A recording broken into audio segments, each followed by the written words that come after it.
He stood right there, right in front of that cabin. The salesman was smiling. Not because he couldn't afford it, not because he didn't want it, he walked away. Because he knew something the salesman wasn't going to tell him. Something the brochure would never print. Something the brochure would never print. Something that has destroyed thousands of dollars and years of work for men who didn't know what he knew. And by the end of this video, you're going to know it too. Because this isn't just about one cabin. This is about an industry that is selling a dream to men who live in one of the most unforgiving environments on the planet. And that dream, when it meets an Alaskan winter, turns into a nightmare that most guys don't even see coming until it's already too late to fix. So stay with me, because what I am about to show you is not in any sales brochure. It is not on any company website. You are only going to hear this from someone who has been out here long enough to watch it happen, over and over again. Let's talk about why these prefab cabins are so appealing. Because they are. There is no point pretending otherwise. You go online. You see a clean little structure. Steel siding. Modern insulation ratings. Double-pane windows. A wood stove hookup already built in. You see a delivery date of 8 to 12 weeks. You see a price tag of $40,000 to $70,000. And you compare that to what a custom-built log cabin costs, which can run $150,000 or more just for materials and labor, if you are lucky enough to find a builder who knows what he is doing up here. The math looks obvious.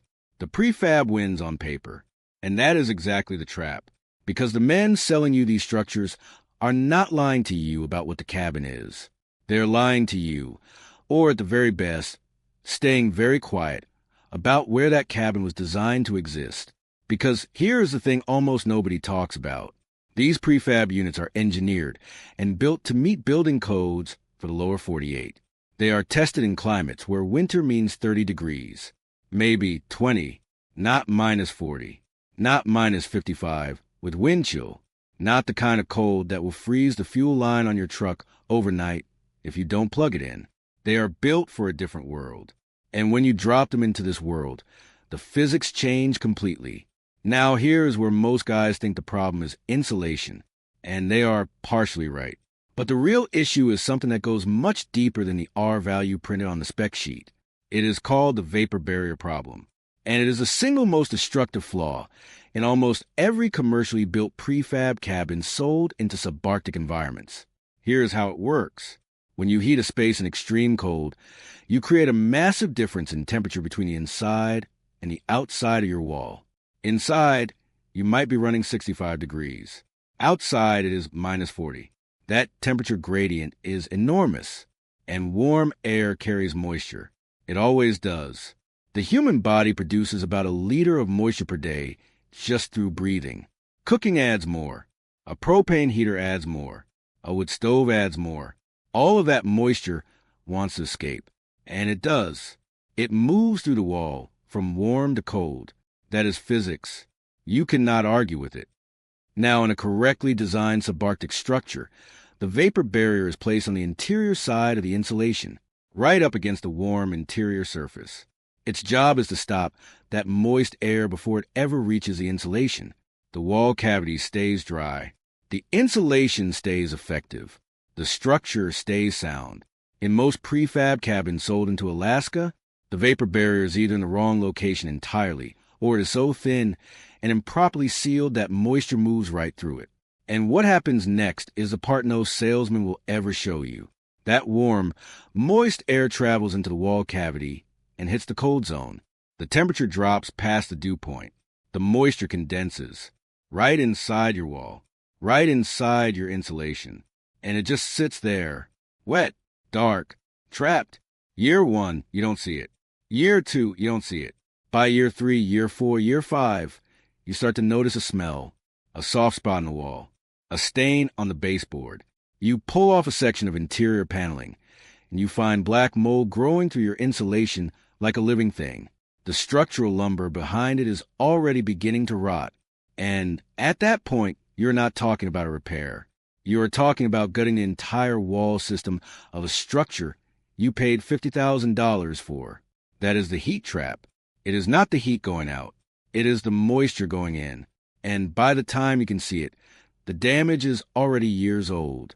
But the vapor problem is only the first strike against these structures, because right alongside it, running parallel, compounding the damage, is the ventilation paradox. And this one is not just about money. This one is about your life. Modern building practices, especially in the last 15 years, have been moving toward tighter and tighter construction, fewer air leaks, better seals, thinner gaps. And for most of the country, this is progress. A tighter house is a more efficient house. Less heat loss, lower energy bills. You seal it up tight, you put in some mechanical ventilation, and the system works. But out here, most men are not running mechanical ventilation. They are running wood stove, maybe a propane heater as backup. And here's what those heat sources do in a tightly sealed modern structure. They consume oxygen. A wood stove in a well-sealed cabin does not just produce heat. It competes with you for the same air you are breathing. As the fire burns, oxygen levels in the cabin begin to drop. Carbon monoxide levels begin to rise. And the symptoms, the headache, the fatigue, the strange heaviness you feel, are easy to blame on a long day, easy to sleep off. Except that some men do not wake up. Carbon monoxide is called the silent killer because it has no smell and no color. In a modern, tightly sealed prefab cabin with wood stove and no heat recovery ventilator is a machine designed to produce it. Traditional Alaskan structures breathed. Old log cabins had enough natural air exchange through the chinking, through the settling gaps, through the imperfect construction that the fire always had oxygen and the occupants always had fresh air. It was inefficient by modern standards, but that inefficiency was a safety valve. Strip that away, seal it up tight, and what you have sold someone is a box that looks warm and modern and safe, and can kill a man on the wrong night in the wrong conditions. A heat recovery ventilator, or HRV, solves this problem. It exchanges stale inside air for fresh outside air while recovering most of the heat, so you do not lose efficiency. But HRV systems cost money. They require installation. They require maintenance. And almost no prefab cabin sold in this price range includes one. You would have to add it yourself. And most buyers don't know they need it until someone tells them. Now, let's talk about the ground, because this is the third strike. And for many men, it is the one that ends a conversation entirely. Alaska has permafrost, not everywhere, but in a significant portion of the state, including many of the areas where men are most likely to want to drop a remote cabin. Permafrost is exactly what it sounds like, ground that is permanently frozen, sometimes at depths of hundreds of feet. And here's the problem with permafrost and modern structures. These prefab cabins come with standard foundation systems, concrete blocks, skid runners, maybe a basic pier system, all designed for ground that behaves like ground is supposed to behave. Frozen in winter, thawed in summer, stable year-round. Permafrost does not behave that way when you put a heated structure on top of it. The heat from the cabin transfers into the ground. The permafrost below begins to thaw. And when permafrost thaws, it does not just soften, it collapses. The ice crystals that were holding the soil structure together melt. The ground turns to something between mud and soup, and your cabin begins to move. Not all at once. It starts with a door that doesn't close right, a window that sticks, a floor that develops a subtle lean. Over years, the settling becomes severe. Walls crack, roof lines distort. A structure that looked perfect on delivery day becomes crooked and compromised and structurally unsound before it ever hits its 10th winter. The correct solution is an elevated pier foundation, engineered specifically for permafrost.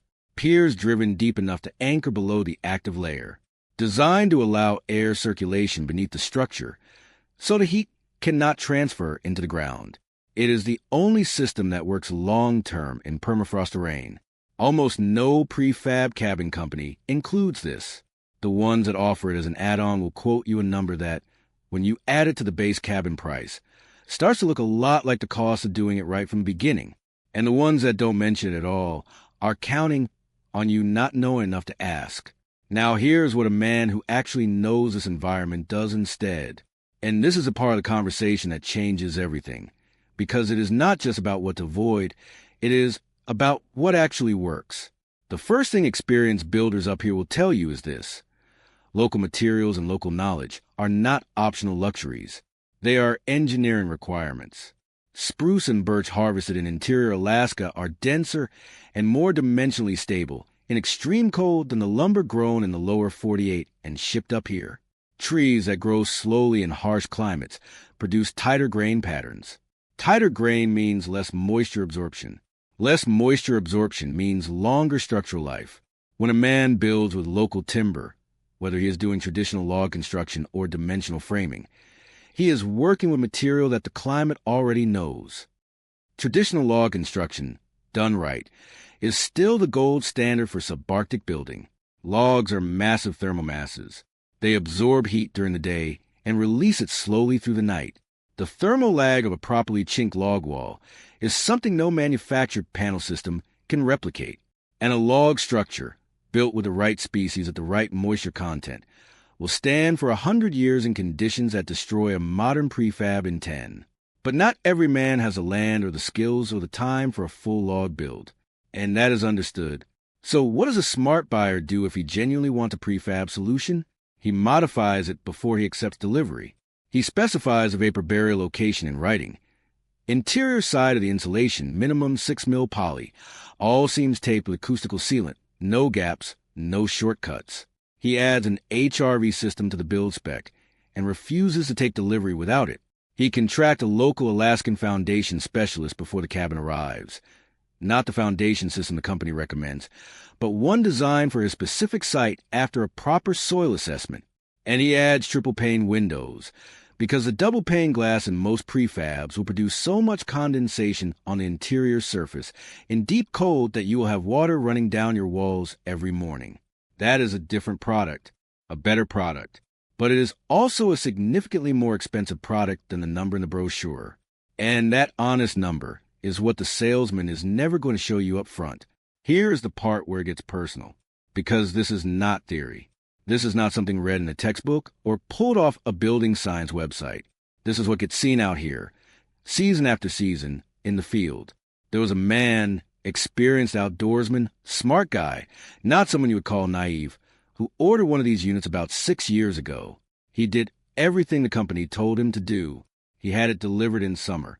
He had it set on the foundation system they recommended. He ran the wood stove through his first winter and thought he had made the deal of a lifetime. Warm enough, looked great, cost him less than half of what his neighbor paid for a custom build. By winter 3, the floor near the north wall had developed a soft spot. He chalked it up to settling. By winter 4, he was smelling something he couldn't identify, a damp, earthy smell that showed up whenever he ran the stove hard. By winter 5, he pulled up a section of flooring and found that the subfloor joists were saturated with moisture, not from a leak, from condensation inside the floor cavity. The insulation under the floor was so it had compressed to almost nothing. The R value he had paid for was gone. The floor structure was beginning to deteriorate from the inside. The repair quote from a local contractor was more than $30,000. For a cabin that cost $45,000 to begin with, he did not make that repair. The structure is still standing, but it is not a home anymore. It is a lesson, and the lesson is this: the cheapest option is only cheap on the day you buy it. The real cost of a wrong decision in this environment is measured in years, in winters, in the slow, invisible destruction of something you work hard to build. So what is the actual checklist? What does a man who is serious about building in Alaska or any subarctic environment need to verify before he spends a single dollar? First, get the vapor barrier specification in writing. Where is it located in the wall assembly? What is the material? How are the seams sealed? If the salesman cannot answer these questions in technical detail, that is your answer. Second, ask about the thermal envelope. What is the actual R value of the floor, walls, and ceiling at minus 40 degrees, not at standard testing temperatures? Many insulation materials lose significant R value in extreme cold. Closed-cell spray foam holds its value better than fiberglass bats in deep cold. Know what you are buying. Third, demand a site-specific foundation plan, not a generic one. One that accounts for your soil type, your permafrost depth if applicable, your local frost line, and your prevailing wind direction. A cabin that performs well on a gravel pad in Wasilla is not automatically going to perform well on a slope in the interior. Fourth, understand your ventilation requirements. If you are running combustion appliances with stove, propane heater, oil stove, you need mechanical fresh air supply. Full stop. An HRV size for your square footage is not optional in a tight modern structure. It is a safety requirement. Fifth, verify the window specification. Triple pane, low E, argon-filled is a minimum standard for serious cold weather construction. Double pane windows in extreme cold are a daily source of interior moisture problems. They also lose enormous amounts of heat through radiation. The upgrade is worth every dollar. Sixth, and this is a one most men skip because it feels unnecessary, talk to someone who has owned one of these structures in your specific region for at least 5 years. Not a reviewer on the company website. Not a YouTube video shot in the delivery week. Someone who has run it through multiple winters and can show you what held up and what didn't. That conversation will tell you more than any spec sheet ever will. Here is the bottom line, and it is worth saying plainly because this industry relies on the fact that most buyers don't hear it plainly. Alaska is not a brochure environment. It is not a standard building code environment. It is not a place where averages apply, but where design-for-the-mill solutions survive long-term. It is a place where physics is extreme, where moisture behavior is extreme, where ground movement is extreme, where the margin for error in construction is almost zero. The prefab industry knows this. Some companies are working to address it honestly, engineering products specifically for subarctic deployment, partnering with local builders, using materials and assemblies appropriate to the climate. Those companies exist. They are worth finding. They are not the majority of what you will see advertised. The majority of what you will see advertised is a product designed for a different world, sold with optimistic language, at a price that looks competitive until you understand what it does not include. That is why a man stands in front of a cabin that looks perfect, with a salesman smiling and a brochure in his hand, and says no, not because the cabin is ugly, not because the price isn't attractive, but because he understands what happens inside those walls when the temperature drops past what that structure was ever designed to handle. He can see the vapor condensing in the cavity he can't see.